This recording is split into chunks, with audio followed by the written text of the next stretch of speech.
Māri, tad Iesim tuvāk. Tas, ko jūs te mēģināt ar šito aparātu nosargāt, ir raža. Kā tas strādā? Ko tas aparāts dara?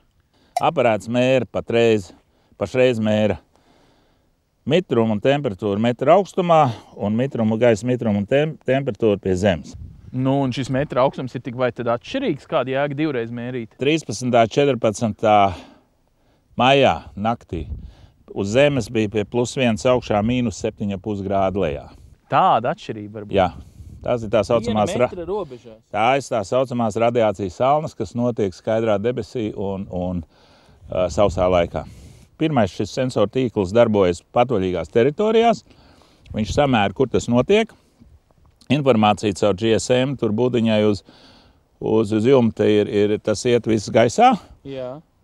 Un tad dzērveņa audzētājs lec mašīnā, skrien uz lauka, laiž uguni klāt sagatavotiem ugunskuriem un tā tālāk. Bet tas ir tikai tad, ja viņš monitorē. Bet ko mēs darām, tad mēs esam iepirkuši arī pasaulē stiprāko miglas ražotāju, kur izmanto Dienvidamerikā tikai priekš herbicīdu izsmadzināšanas. Mēs viņu taisāmies ieslēgt šajā bezvadu sensoru tīklā kā izpildu mehānismu, lai miglas ražošana notiktu automātiski. Ko tā migla pasargās, ka tā salna, viņš tā kā tāds mētelīs ieslēpjās miglā, ja? Tieši tā.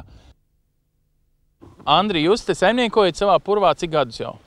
No 92. gada, nu tātad 20 gadi. Tad 20 gados cik reizes ir gadījies tā, ka salna nokož ražu? Diezgan lielā mērogā nokoda 2 reizes. Tad, kad iestājāmies Eiropas Savienībā, ja nemaldos, tas bija tāds sveiciens. 4. gada 15. mājā sveiciens. Jā. Tas jau tā kā Kārlim Ulmanim drīzāk. Jā, atgādinājums. Jā. Nu, tad bija tā, gaisa temperatūra pie mums bija apmēram -2, bet pie zemes bija apmēram 10. Toreiz, kad mēs zaudējām, liela raža bija tā, ka uz Amerikas šķirnēm mēs zaudējām 85% ražas, bet mēs audzējām arī Latvijas šķirnes. Un tur mēs zaudējam tikai 15.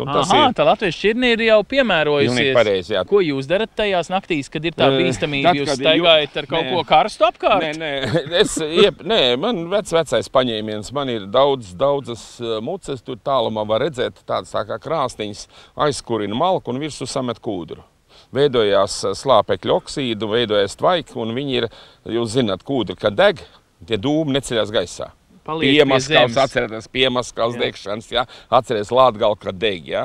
Tie dūmi klājās pa zemi. Un šeit ir tas knifiņš, jā, atrast to pareizo brīdi. Sakiet, jums kā saimniekam tas galvenais vērķis atsūta īziņu, kas jūs pamodina nakts vidū un saka, skrien, kurini mucu? Vai kas tas ir? Redzot, tā būs, vai ne? Es godīgi sakot, visu to smalkums nezinu, jā.